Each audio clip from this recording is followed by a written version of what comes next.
किसी एक गांव में बहुत ज्ञानी पंडित रहा करता था। पंडित आजू बाजू के सारे ही गांव में बहुत प्रख्यात था और इसी वजह से धनवान भी। पंडित का परिवार ज्यादा बड़ा नहीं था। पंडित अपनी पत्नी के साथ अपने बहुत बड़े घर में अकेला रहता था, क्योंकि पंडित को कोई बेटा था नहीं और एक बेटी थी जिसका विवाह पास के गांव वाले एक श्रीमंत लड़के से हो चुका था। पंडित ने शादी से पहले अपने होने वाले दामाद की अच्छे से जांच पड़ताल की थी और अपनी बेटी का भविष्य भी ठीक से पढ़ा था, तब जाकर उसने बेटी की शादी की थी। लेकिन चंद सालों में ही पंडित का दामाद बुरी आदतों के चंगुल में फंस गया। जुआ और शराब की बुरी लत ने उन्हें सड़क पर लाकर रख दिया था। अपने बेटी की ऐसी दुर्दशा देखकर पंडित की पत्नी काफी दुखी होती थी और अक्सर पंडित को कहा करती थी, तुम जाकर उनकी मदद कराओ। पंडित हमेशा अपनी बीवी को ये कहकर उनकी मदद करने के लिए मना कर देता था कि अभी कुछ समय तक उनका बुरा वक्त चलना है। हम चाहे कितनी ही कोशिश कर ले, जो उनके नसीब में न ही है वो उन्हें नहीं मिल पाएगा।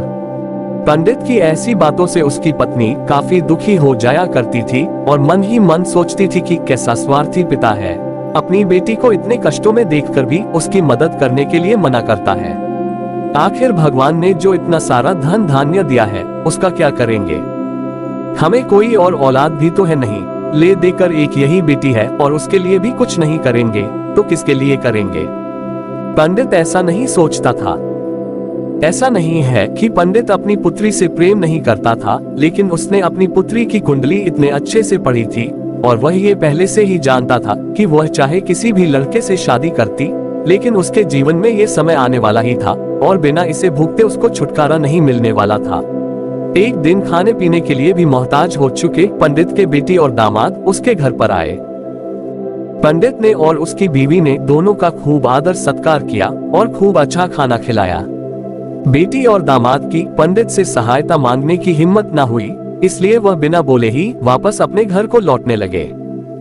लेकिन माँ तो माँ होती है, पंडिताइन से रहा नहीं गया और बिना पंडित की इजाजत के उसने चोरी छुपे बूंदी के लड्डू बनाकर उसमें सोने के सिक्के रख दिए और बेटी और दामाद को दे दिए, ताकि बेटी और दामाद की कुछ आर्थिक सहायता हो सके।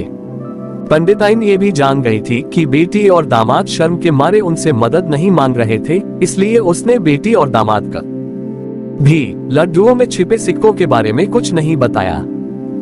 जाहिर सी बात है कि जब वो लोग घर पर जाकर लड्डू खाएंगे तो उन्हें उसमें सोने के सिक्के मिल जाएंगे। इस तरह बिना उनके मांगे ही उन तक मदद पहुंच जाएगी।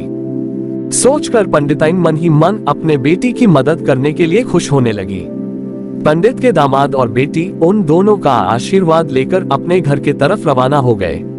उन दिनों गाड़ियां तो होती नहीं थी, घोड़ा गाड़ी या बैलगाड़ियां चलती थी। पैसे ना होते तो और चीजों की लेन देन से भी व्यवहार होता था। बेटी और दामाद का गांव पंडित के घर से कोसों दूर था, फिर भी पैसों की कमी के चलते वह चलकर अपने गांव की तरफ निकल पड़े। थोड़े दूर ही चले थे कि पंडित की बेटी के पैर में मोच आ गई और अब उसको चलना भी मुश्किल हो गया। पंडित के दामाद ने जब देखा कि उसकी बीवी अब बिल्कुल चलने में सक्षम नहीं है, तो उसने एक टांगा अपने घर तक किराए पर ले लिया।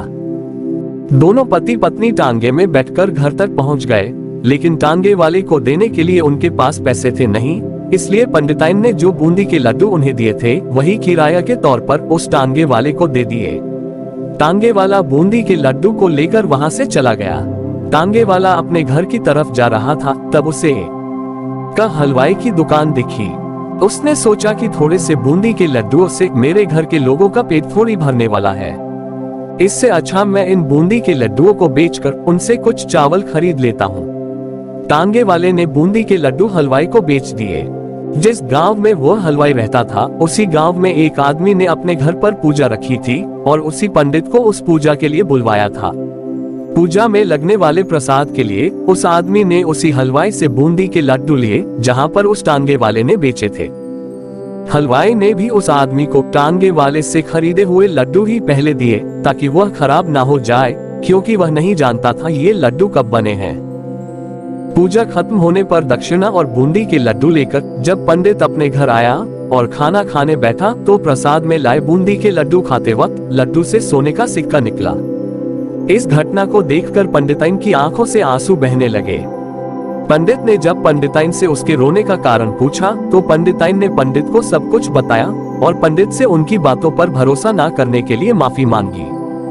पंडित ने पंडिताइन के आंसू पोंछे और कहा कि तुम्हारी तरह मैं भी हमारी बेटी को बहुत प्रेम करता हूँ, लेकिन अगर हम उसकी अब मदद करते हैं तो दामाद हमसे हमेशा ऐसे ही मदद की अपेक्षा रखेगा और अपनी बुरी आदतों को कभी नहीं छोड़ेगा।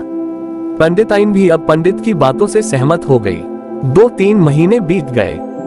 पंडित के दामाद और बेटी फिर से एक बार उसके घर आए और इस बार उनकी परिस्थिति पहले से बेहतर थी, क्योंकि पिछली बार खाली हाथ जाने के बाद दामाद ने नया काम शुरू किया था और अपनी सारी बुरी आदतें भी छोड़ दी थी। दोस्तों, नसीब का लिखा नहीं बदलता, ये कहानी आपको कैसी लगी? क्या आप भी नसीब पर भरोसा रखते हैं या फिर आप उन लोगों में से हैं जो अपना नसीब खुद अपने हाथों से लिखना चाहते हैं? इसका जवाब कमेंट में जरूर बताएं।